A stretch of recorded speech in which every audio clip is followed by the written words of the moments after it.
Alright, it's been a while, but it's time we bring back the week ahead so that you know exactly what to farm, what to craft and what to look out for every single week. And let's stay on topic with last week's video, because we've been rift farming to see just how much gold you can expect to get when the map bonus rewards lines up with a map that has solid rift spawning locations. And I gotta say, Bloodtide Coast did not disappoint. Focusing only on tier 3s didn't yield as much as I hoped, but we were hovering around 34 to 35 gold per hour on tier 1 rifts. So if you're part of the whole run on Saturday, you probably brought home a good 2 to 300 gold. Now next time Bloodtide Coast is back on rotation, we'll probably focus on all 3 rifts at once to see if we can bump up the number even more.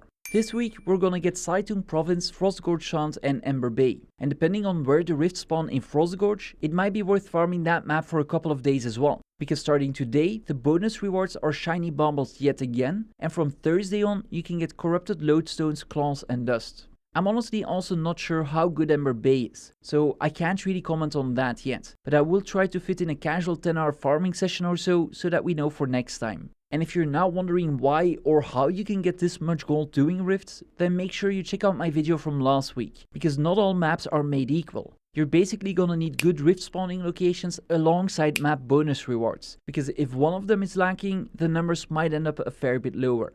Now, if you have been part of the runs and you hate just how many essences you now have, make sure you trade them in for things like writs or craft some motivations with them. Don't use the motivations for the next farming session though, because spending them on rifts is a surefire way to make a loss. Instead, you're gonna want to sell them on the trading post. A couple of hundred of them get sold on a daily basis, and both the tier 1 and 2 motivations are still profitable to craft. And while we're talking about things to specifically do this week, it's also worth noting that in 7 days the new expansion update releases, and therefore the Wizard's Vault will get refreshed. If you've been taking a break like I did, make sure you grab the items from the vault that you don't want to miss out on. You'll still be able to buy the cosmetics at a later point, be that an increased rate, but things like clovers, laurels and that legendary starter kit will be gone forever. The good news is that even if you haven't unlocked the starter kit just yet, you can still get it this week even if you have 0 astral acclaim right now. Because every day you can get 65 acclaim total and you can get another 850 by simply doing the weekly achievements. So with a bit of a time investment, you should be able to get the starter kit or whatever else you might be missing.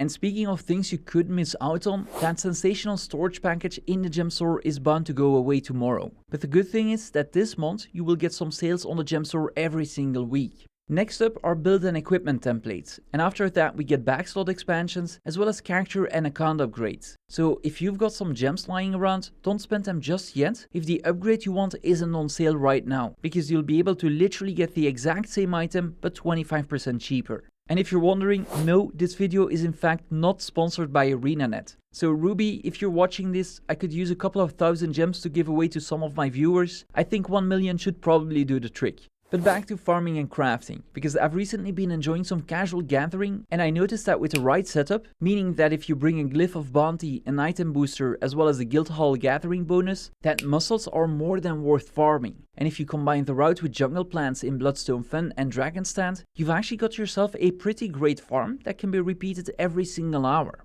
I've also been doing some Janthir Wilds gathering now that Lady Alyssa added routes to the Blish Hut marker pack. And if you're after Klobjarne Geirr, you know that new legendary spear that is not all that new anymore, I can highly recommend following those on the daily as well. It's actually pretty interesting to see just how farmable that spear is, by the way, especially considering that it costs around 3k gold on the trading post.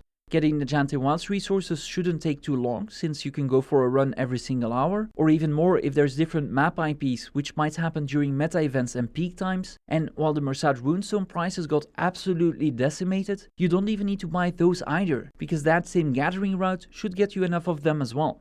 The other big costs such as Ectos can be gotten relatively quickly as well if you follow my Ecto farming guide, and you can get tier 5 and 6 materials by simply going to the Biora marshes daily and gathering all of the eternal ice there. Maybe it's time I make that casual spear farming guide after all. But before I do that, let's first talk about Ectos, which we've seen going from less than 20 silver to more than 50 to just below 30 now, as there seems to be a massive oversupply building. Which does make sense because there's probably less and less people going for the open world legendary armor or even the new legendary spear, as every single star kit seems to still include Kamawali Kotaki, making that one very cheap to get if you don't necessarily care about the new one skin.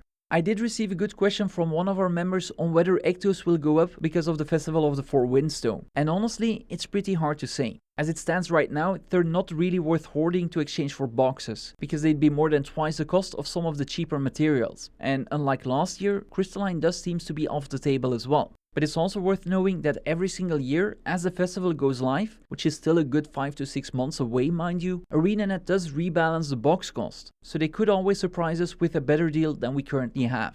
But for now, unless the next update introduces a new Ecto dump, I think we might be stuck around these levels, which isn't bad by the way. I mean, last year I made a farming guide because it was worth farming them at these exact same prices. And for those wondering about crafting for Ectos, yes, that's still worth it too. Maybe not 60 gold per hour worth it, but one of our community members made a spreadsheet that's gonna help you get the maximum value out of them. In my previous weeks ahead, I would always follow up Ectos with material upgrade prices because you can salvage those into crystalline dust. But right now, that is something you should avoid doing, as you're gonna lose about 9% every time you do so. Except if you've maybe got a secret recipe for the extra luck that comes with it. Upgrading materials is still worth it though, albeit the days of getting 50 to 60 silver of profit for upgrading tier 5 materials seem to be behind us for now. So instead, I'd recommend you take a look at some of the tier 2 materials, as both Bones and Fangs seem to be doing well in that regard. You will need Radiant Dust instead of Crystalline Dust however, but the good news is that if you farmed Rifts with me last week, you should be swimming in those.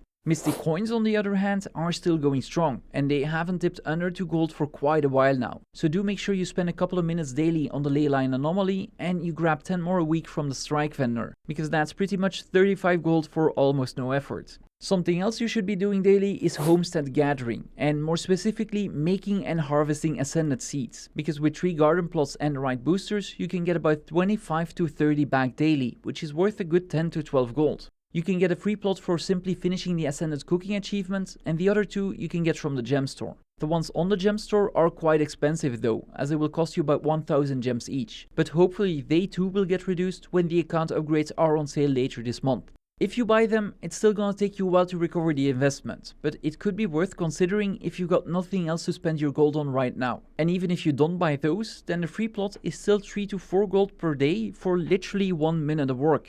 Now, if all of this gathering isn't your thing, I'd recommend revisiting the SotO metas. You can usually join a squad in the LFG as they're happening, or join one of the many farm trains that are being advertised both in and out of the game. The daily map currency you can get from those is worth about 8 to 10 gold if you craft them into one of their respective weapons. And I know not a lot of them sell daily, but the profit I'm mentioning is when you instant sell them. So you can still cash out even if you don't want to wait around for a buyer. And if you want to truly be optimal, make sure you also gather the daily limit of floating magic orbs while doing the events, because those can get you another one every couple of days.